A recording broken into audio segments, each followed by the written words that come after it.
Welcome to the latest Motley Fool scoreboard. I'm on in Chocobaloo, and we've got longtime fools, Toby Bordelon and Jason Hall, giving a 1 to 10 rating to a Moneyball wreck, PayPal, ticker symbol PYPL. First, we'll rate the strength of PayPal's business, including factors like industry and the intense competition. A 10 is invincible, a 1 is hopeless, Toby's at a 6, Jason's a little higher at a 7.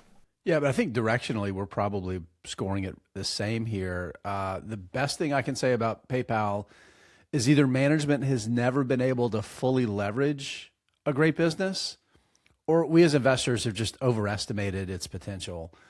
But there are things to love. That's why it gets a 7. 15% net margins are awesome. 18% free cash flow margin, that's really, really good. This is a cash cow business. But it just always feels like there should be more to like. Yeah, I agree with that. I think it's okay, but it's not great. PayPal looks to me like a business that was a leader in the fintech industry like a decade ago, right? And it has just failed to keep up with innovations and changes. I think that's one reason, as Jason noted, we overestimate it because we remember what it used to be. The space is just very competitive now, though, and PayPal just doesn't stand out like it once did. Venmo is probably the best thing they've got going for them.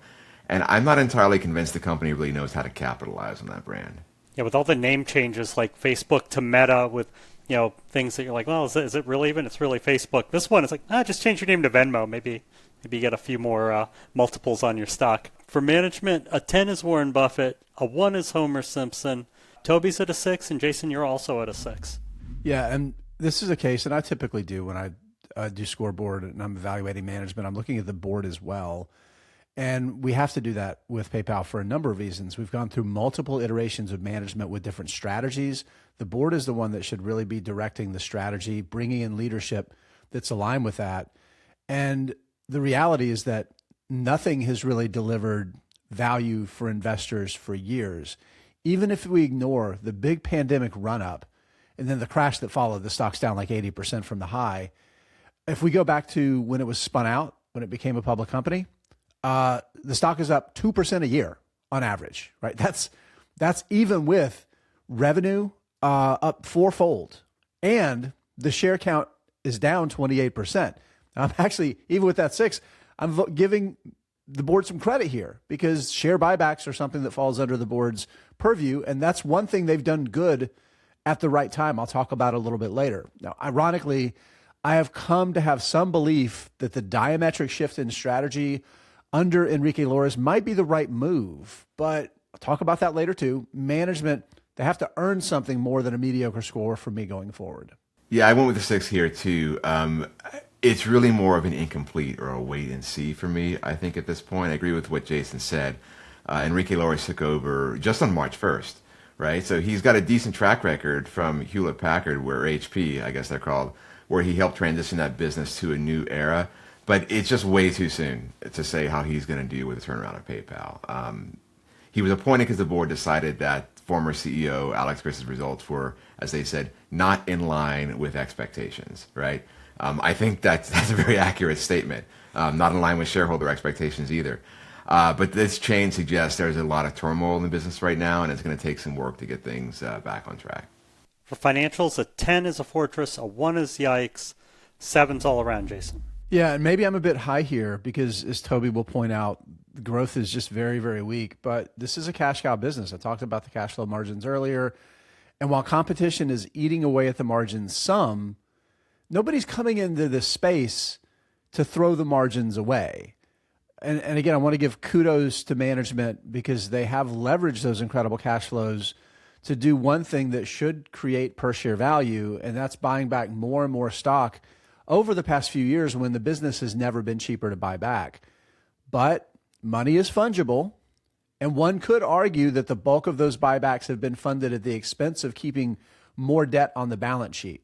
PayPal now has about $2 billion more debt than cash, but looking at both sides of the coin there, the debt is very, very cheap to service, and arguably now is a time to focus on buybacks and not debt reduction. Yeah, same score for me. I don't think Jason is too high here. Look, we have a profitable company generating cash flow, as you note, paying out dividends, repurchasing shares at a steady rate, more cash than debt right now on the balance sheet. That actually looks pretty good to me, right? Probably the best thing they got going for them right now is the balance sheet. On the negative side, though, look, margins are falling. Growth isn't where it needs to be. So you see some things you wish they would be better, right? And that management needs to improve. But the financial foundation here is certainly strong enough that it could be a great business again if management can spark some growth and refocus the business on innovation. I think that's why I go with a 7. The bones are there for some success. Now we just got to work with that. Toby, let's move on to valuation. How well will PayPal stock do over the next 5 years? How safe is it? 10's a sure thing. 1's a lottery ticket. 5 to 10%, I think. I'm not super optimistic on this one, honestly. I think the elements are in place, as I said, to get to do better and maybe at least get a market rate of return from here.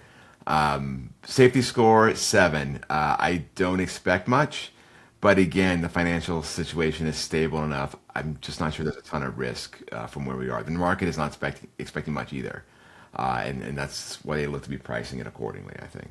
Yeah, I'm a little more optimistic on the returns. However, I think that there is a little bit higher risk of underperformance here. It's trading for less than 8 times free cash flow. And I think all management has to do at this point is just kind of not screw it up. And I think they do have their man in Enrique Lores. At its core, HP, it's a PC company, right? So it's a price taker, cyclical commodity manufacturing company, and not really a tech innovator. Maybe that's really true of PayPal too. It needs to leverage its brands and its platforms in a smart way, do a better job of marketing, but just really be a disciplined operator. Now, if I'm wrong, it's a value trap.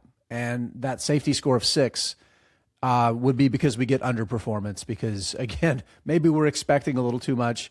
And even the discount that we're getting for the stock doesn't make up for competition coming in and taking more and more parts of the business away, especially that white label non-branded payments business. That is a really big portion of the business's cash flows. And they don't seem to really necessarily have a clear branding advantage for that part of the business. Thank you both, Jason and to Toby. They've given PayPal a mediocre overall score of 6.5 out of 10. From everything they're saying, the price you buy it at is very important because the growth days are not what they were. For Toppets, Jason prefers Toast because it's solving bigger problems that make it stickier in the restaurant business. And Toby prefers American Express. Look out for a new scoreboard every market day at 7 p.m. Eastern. Next up is Fortinet. Till then, Fool on.